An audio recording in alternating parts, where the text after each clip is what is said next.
Guys what's up, कैसे हैं आप सब। तो आज हम स्टार्ट कर रहे हैं लक्ष्मीकांत का 6th एडिशन का chapter number 30 governor. So let's begin.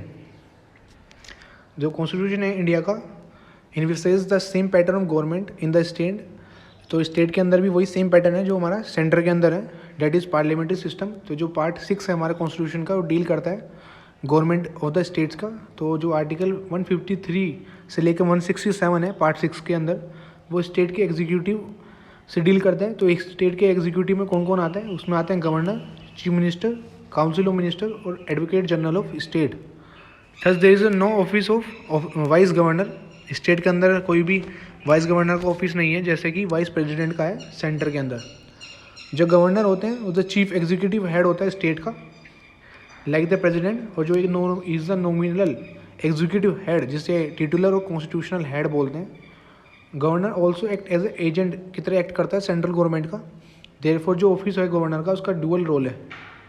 Usually there is a governor for each state, but जो 7th कॉन्स्टिट्यूशनल अमेंडमेंट एक्ट है 1956 का, वो फैसिलिटेट करता है appointment of the same person and governor for 2 और मोर स्टेट्स। ये 7th constitutional amendment था जो फैसिलिटेट करता है कि एक ही गवर्नर 2 या 2 से ज़्यादा स्टेट्स पे भी अपॉइंट हो सकता है। अब अपॉइंटमेंट देख लेते हैं गवर्नर का, कि जो गवर्नर है वो neither directly elected by the people not indirectly elected by a special constituted electoral college as in case of president. कि जो गवर्नर है नाइदर डायरेक्टली इलेक्ट होते हैं और ना लोगों के द्वारा, ना इनडायरेक्टली इलेक्ट होते हैं किसी भी इलेक्टोरल कॉलेज के द्वारा, जैसे कि प्रेसिडेंट के केस में हुआ था। ये अपॉइंट किए जाते हैं हमारे प्रेसिडेंट के द्वारा by warrant under his hand and seal. It's what is this mean is a way of appointment of very special officers including governor and our control and auditor general also. You can also google it. In a way he is a nominee of the central government, but as held by the supreme court in 1979, जो office है governor का state में इस कोई वो employment नहीं है central government के अंदर। वह एक इंडिपेंडेंट ऑफिस है, is not under the control और subordinate to the central government. और जो ड्राफ्ट कॉन्स्टिट्यूशन है उसने प्रोवाइड किया था डायरेक्ट इलेक्शन गवर्नर के लिए यूनिवर्सल अडल्ट फ्रेंचाइज या सफरेज के बेसिस पे। बट लेकिन जो हमारी कॉन्स्टिट्यूशन असेंबली है उसने प्रेजेंट जो सिस्टम है वही अपॉइंट किया गवर्नर का प्रेसिडेंट के द्वारा। क्यों, उसके रीज़न देते हुए फर्स्ट रीज़न है कि direct election of the governor is incompatible with the parliamentary system established in the state. और जो सेकंड है कि जो मोड ऑफ है डायरेक्ट इलेक्शन का, वो more likely to create conflict create करेगा गवर्नर और चीफ मिनिस्टर के बीच में।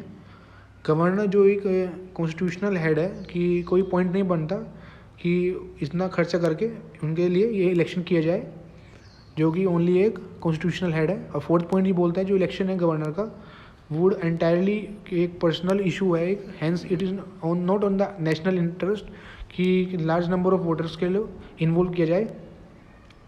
फिफ्थ पॉइंट है कि जो इलेक्टेड गवर्नर रहता है वुड नेचुरली बिलोंग करेगा किसी पार्टी को और न्यूट्रल नहीं हो पाएगा जब वो इलेक्ट किया जाएगा। 6 पॉइंट बोलता है कि जो इलेक्शन है गवर्नर का वो क्रिएट अ सेपरेट टेंडेंसी, कि सेपरेटिस्ट की जो टेंडेंसी है उसको क्रिएट करेगा और जो पॉलिटिकल स्टेबिलिटी है यूनिटी है उसको इफेक्ट करेगा। और 7th पॉइंट है जो सिस्टम ऑफ प्रेसिडेंशियल नॉमिनेशन है वो इनेबल करता है सेंटर को कि वो मेंटेन कर दे कंट्रोल किसके ऊपर, स्टेट के ऊपर। और जो 8 पॉइंट है वो बताता है कि जो डायरेक्ट इलेक्शन है गवर्नर के वो क्रिएट करे एक serious problem of the leadership at the time of general election in the state. और जो चीफ मिनिस्टर है would like his nominee to contest for governorship. तो जो चीफ मिनिस्टर है वो चाहेगा कि जो उसका ही जो आदमी है वही गवर्नरशिप के लिए इलेक्शन लड़े। Hence a second rate man of ruling party is elected as a governor. तो ऑब्वियसली उसी का जो रूलिंग पार्टी का जो मेंबर होगा वो गवर्नर बन जाएगा। तो इसलिए हमारी कॉन्स्टिट्यूशनल असेंबली ने यूनिवर्सल एडल्ट सफरेज को नहीं अडोप्ट करके जो प्रेसिडेंट है उन्हें ही गवर्नर का अपॉइंटमेंट करने के लिए दिया। देयरफॉर जो अमेरिकन मॉडल है where governor of a state is directly elected drop कर दिया गया। और जो कैनेडियन मॉडल है कि governor of the province appoint किए जाते हैं गवर्नर जनरल के द्वारा, वो एक्सेप्ट कर लिया गया द्वारा। कि जो हम देख सकते हैं कि ये कैनेडियन मॉडल है। और जो कॉन्स्टिट्यूशन है less down only 2 qualification appointment of the governor के लिए। फर्स्ट है कि वो सिटीजन होना चाहिए इंडिया का। सेकंड कि वो 35 ऑफ ईयर एज कंप्लीट कर ले। एडिशनली जो 2 कन्वेंशन है वो डेवलप किए गए इस रिगार्ड में। फर्स्ट, वो आउटसाइडर होना चाहिए, डेट इज़ कि वो जिस स्टेट का गवर्नर है उससे बिलोंग नहीं करना चाहिए, कि वो फ्री, जिससे वो फ्री हो सके लोकल पॉलिटिक्स से। सेकंड जो है कि जो वाइल अपॉइंटिंग द गवर्नर, जो प्रेसिडेंट है वो चीफ मिनिस्टर से भी कंसल्ट करेंगे उसी स्टेट के, जिससे कि एक स्मूथ फंक्शनिंग हो सके कॉन्स्टिट्यूशन मशीनरी में in the state is assured. However both the conventions have been violated in some of the cases. Condition of the governor office देखते हैं। The constitution laid out the following condition for the governor office, जिसमें पहली है he should not be a member of either house of the parliament और state legislature, कि वो दोनों parliament के जो हाउस है और स्टेट लेजिस्लेचर का मेंबर नहीं होना चाहिए। अगर कोई एज अ पर्सन अपॉइंट होता है गवर्नर, तो उसे छोड़नी पड़ेगी अपनी जो सीट है। कंसिडर किया जाता है कि वो छोड़ देगा अपनी सीट दोनों हाउस में जिस डेट में वो गवर्नर के ऑफिस में एंटर करेगा। Second, he should not hold any office of profit. Third है he is entitled without payment of rent, कि जो ऑफिशियल रेजिडेंस है उसका use, that is Raj Bhavan. And fourth is he is entitled to such emolument allowances and privileges जो determine की गई हैं parliament के द्वारा। फिफ्थ है when the same person is appointed as a governor of 2 और मोर स्टेट, तो जो उसके अलाउंसेज और पेमेंट जो देना है वो किस शेयर में होगा वो डिसाइड किया जाएगा स्टेट के द्वारा इन सर्च प्रोपोर्शन, जो डिटरमाइन करते हैं प्रेसिडेंट।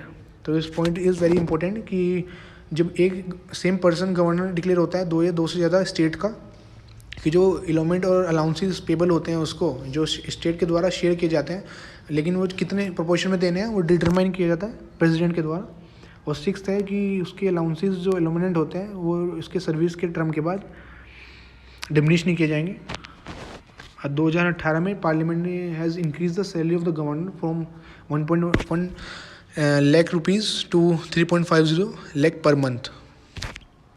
लाइक द प्रेसिडेंट जो गवर्नर भी होते हैं also entitled to number of privilege और इम्यूनिटी मिलती है, तो वो इंजॉय करते हैं personal immunity from legal liability from his official act. Also very important कि जो during his term of office वो इम्यून होते हैं किसी भी क्रिमिनल प्रोसीडिंग से, इवन जो उनके पर्सनल एक्ट में जो उन्होंने किए हैं उससे भी।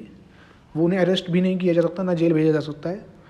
हाउएवर आफ्टर जो 2 मंथ का नोटिस देने के बाद जो सिविल प्रोसीडिंग है वो स्टार्ट की जाती है उनके अगेंस्ट में, उनके टर्म में, in respect of his personal act.